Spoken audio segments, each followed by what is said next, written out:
বন্ধুরা প্লিজ আমার চ্যানেলটি সাবস্ক্রাইব করুন এবং পাশে থাকা বেল আইকনে ক্লিক করুন। অনেক দিন আগে এক ছোট্ট গ্রামে বাস করত এক গরিব কৃষক এবং তার স্ত্রী। তারা খুব দুঃখে দুর্দশায় দিন কাটাতো। এক রাতে কৃষক স্বপ্ন দেখল চাঁদের বউ তার কাছে এসে বলছে, তোমার উপরে অনেক কষ্ট নেমে এসেছে, আমি তোমায় সাহায্য করব। পরদিন সকালে তারা স্বামী স্ত্রী মিলে তাদের উঠোনে এক টুকরো রূপোর থালা দেখতে পেল, ঝকঝকে আর জ্যোৎস্নার মতো আলো ছড়াচ্ছে।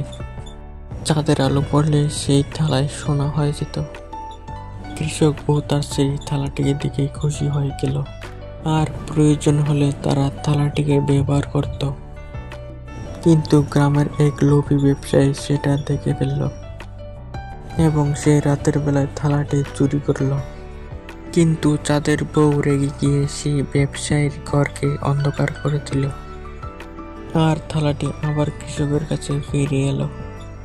তারপর চাঁদের বউ বলল, লোভ করলে কিছুই পাওয়া যায় না, হৃদয় ভালো হলে আকাশও তোমার বন্ধু হয়।